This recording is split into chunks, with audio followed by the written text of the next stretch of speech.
माया, मैंने तुमसे बात की थी ना उस लड़के के बारे में, अजय। उसकी तस्वीर है।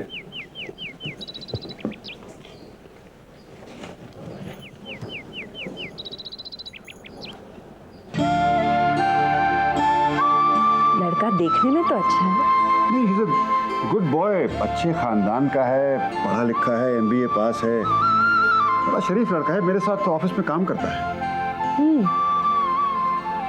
तो इससे बात आगे कैसे बढ़ाई जाए? माया, इस मामले में मेरा कुछ करना मुनासिब नहीं होगा, तुम समझी ना। मैं समझता हूँ बेहतर यही होगा अगर तुम वो मैरिज ब्यूरो के कांति भाई हैं, उनके जरिए बात आगे बढ़ाओ। हाँ, ये ठीक रहेगा। आपने मेरे सिर से बहुत बड़ा बोझ उतार दिया। अगर मैं तुम्हारी जिम्मेदारियां नहीं बांटूंगा तो और कौन बांटेगा? ये मेरा फर्ज है। ये आपका बड़प्पन है कि दीपा आपकी ना होते हुए भी आप उसे अपना ही समझते हैं। आपने तो कभी मुझे ये भी महसूस नहीं होने दिया कि दीपा मेरी पिछली जिंदगी का वो हिस्सा है जिससे अगर आप चाहें तो कोई वास्ता भी न रखें। माया, जब मैंने तुम्हें अपना लिया तो तुम्हारी कोख में पनपती उस मासूम जान को अपने से अलग कैसे समझ सकता था? तुम सब मेरे अपने हो और हमेशा रहोगे।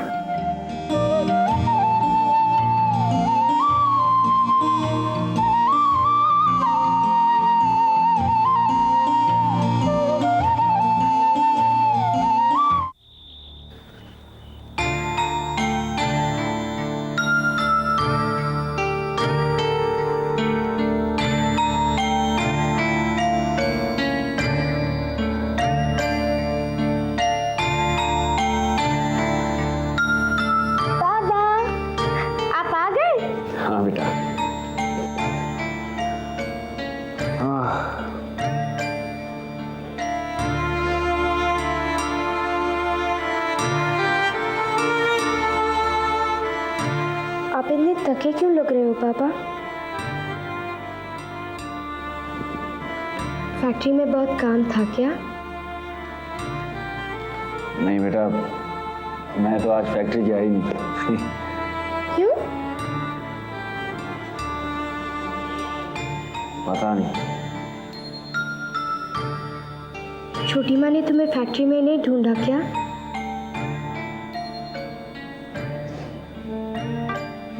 उसके पास ढूंढने का समय कहाँ है बेटा? छोटी माँ के पास मेरे लिए भी समय नहीं है। पापा, हमें शहर में नहीं आना चाहिए था। हम पंढरपुर में अच्छे थे।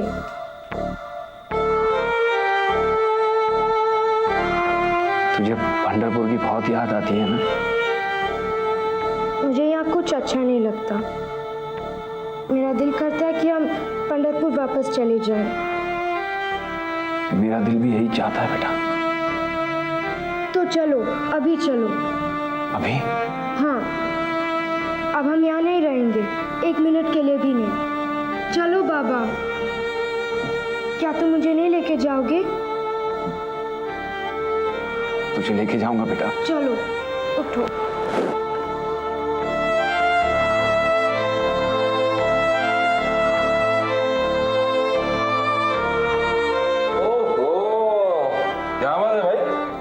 एकदम से पैकिंग सैकिंग, बड़े बड़े बक्से। कहीं बाहर जाए दोनों बाप बेटे? भाई साहब, मैं आपसे पूछ रहा हूँ, आप लोग कहीं बाहर जा रहे हैं क्या? हम वापस जा रहे हैं। वापस जा रहे हैं? कहाँ वापस जा रहे हैं? पंढरपुर। और कहाँ? पंढरपुर?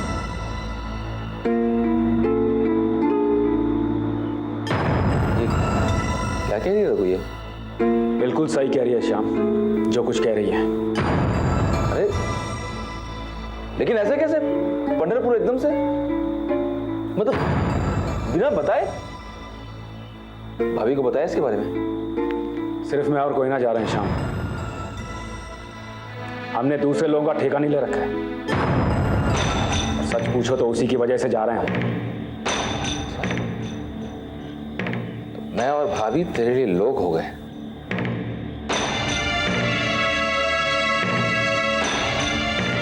तो उनकी वजह से क्या किया है भाभी ने जो तुम मुंह छुपा के जा रहे हैं? पीछा छुड़ाना चाहता उनसे? अरे पीछा तो वो छुड़ाना चाहती है हमसे। अगर वो तेरे से पीछा छुड़ाना चाहती ना तो तुम लोगों के लिए ये सब नहीं करती। किया उसने नहीं श्याम, किया मैंने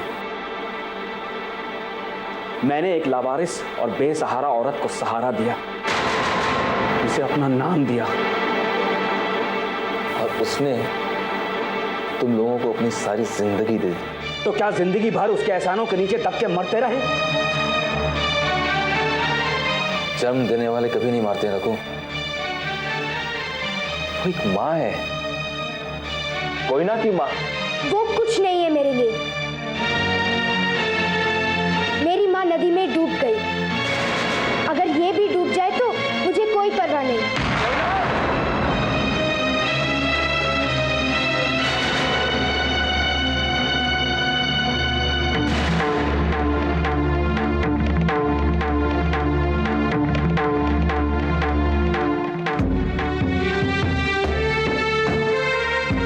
कहां से इतना जहर भर गया तेरे दिल में? किसने भरा तेरी छोटी माँ के लिए ये सब तेरे दिल में? क्या हो गया तुम दोनों को?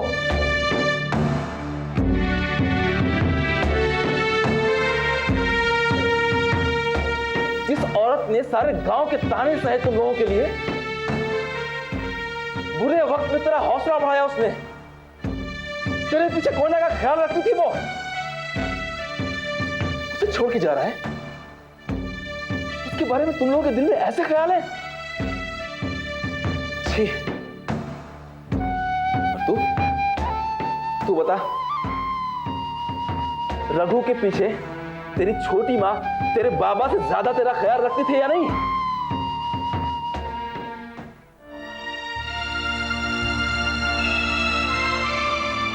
अभी बस आपके बारे में बात कर रहे थे हम लोग।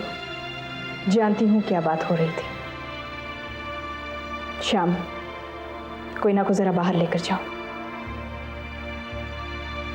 आइए।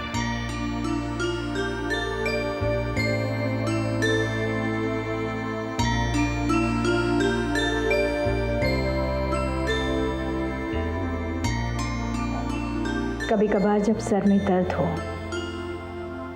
तो उसे काटा नहीं जाता, उसका इलाज किया जाता है।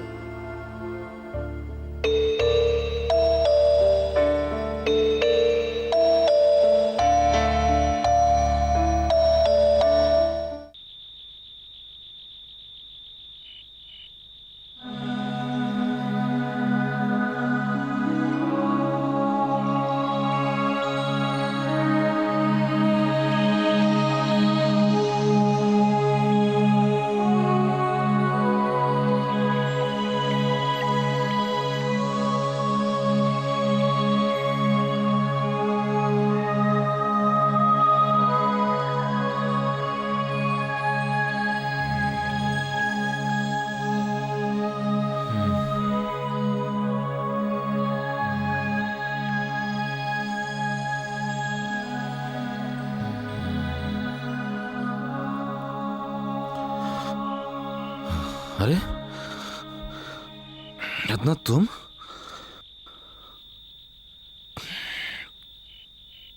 कब आई?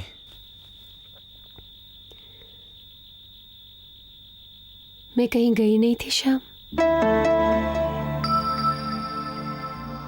मैं तो तुम्हारे साथ थी।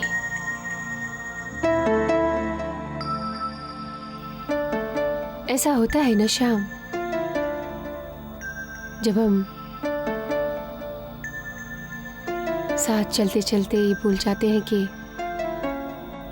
हमारे साथ कौन चल रहा है? मैं तो तुम्हारा साया हूं ना श्याम, हमेशा तुम्हारे साथ हूं।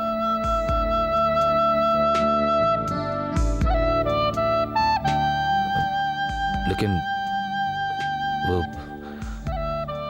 वर्मा साहब को बता के आई हो तुम कहाँ जा रही हो?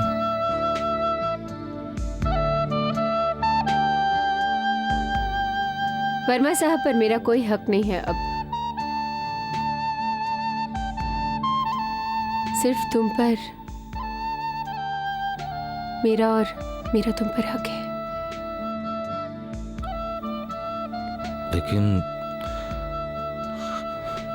लेकिन बचपन से तुम वहीं पली बड़ी हुई हो, सारा बचपन वहां बिताया तुमने। श्याम, मेरा बचपन वहां गुजरा है, लेकिन मेरा आज तो तुम हो ना। और एक बात मैं तुम्हें बता देना चाहती हूँ, जिस घर में तुम्हें रहकर अच्छा नहीं लगा, वहां मुझे भी अच्छा नहीं लगता।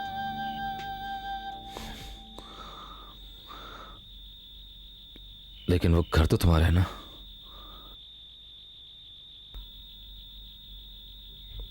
वहां के लोग तो तुम्हारे हैं। अब नहीं है, अब तो मैं सिर्फ तुम्हारी हूं, सिर्फ तुम्हारी। और एक बात कहूं श्याम, मैं तुम्हारी पत्नी नहीं, प्रेमिका हूं, सिर्फ प्रेमिका। मैं क्या तुम्हें अच्छी नहीं लगती श्याम? नहीं, तुम मैं अच्छी अच्छी लग रही हो। मुझे भी तो कभी कभी ये सुनना अच्छा लगता है श्याम, कि रत्ना तुम कितनी अच्छी लग रही हो। श्याम, अब मैं तुम्हारी प्रेमिका हूं, सच हूं ना?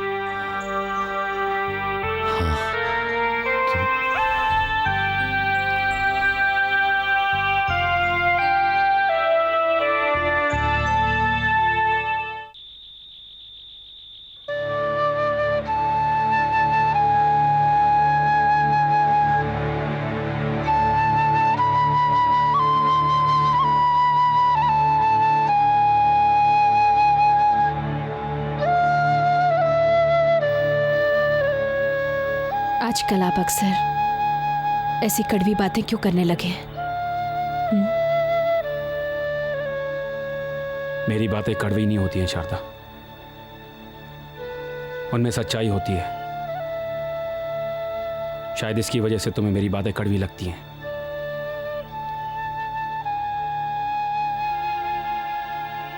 अच्छा, तो आपके मन में मेरे लिए कोई कड़वाहट नहीं?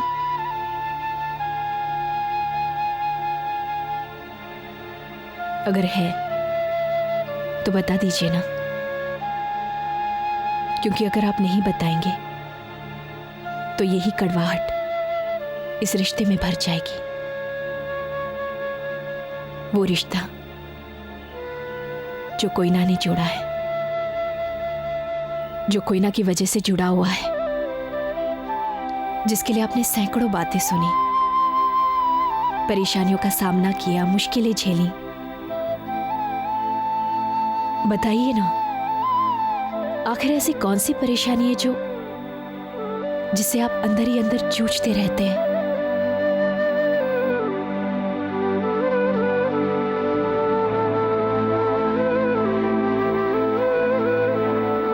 क्यों जानना चाहती हो शारदा? क्या मेरा इतना भी हक नहीं बनता?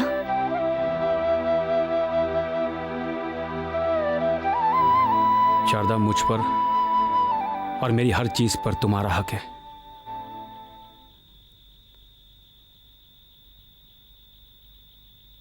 लेकिन मेरा हक कहां है शारदा? मेरी इज्जत, मेरा वजूद कहां है? मेरी अहमियत, मेरी हैसियत क्या है शारदा?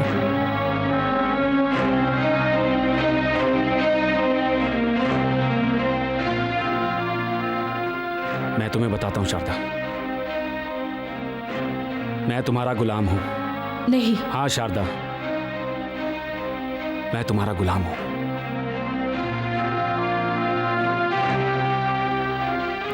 तुम्हारे असूलों का, तुम्हारी बंदिशों का, तुम्हारे फैसलों का। क्या इन सब के सामने मेरी कभी चली है?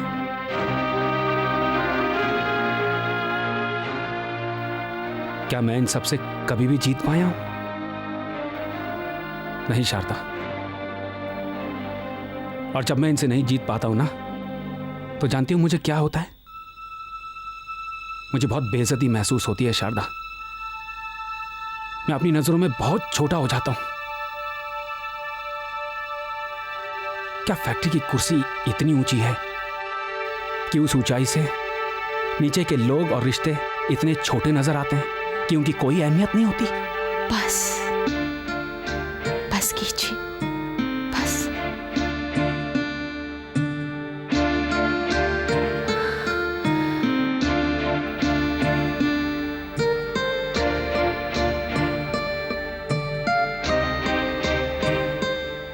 मैं आपके साथ हूं।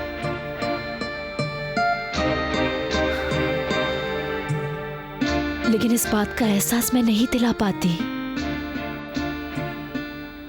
मैं आपको इस बात का भी एहसास नहीं दिला पाती कि आपका मुझ पर हक है।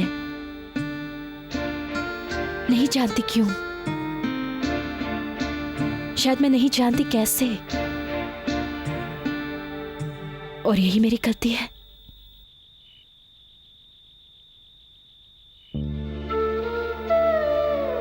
आज मैं आपसे इन सारी गलतियों के लिए माफी मांगती हूं जो मैंने अनजाने में आपकी नजरों में किए हैं। माफी मांगती हूं मैं।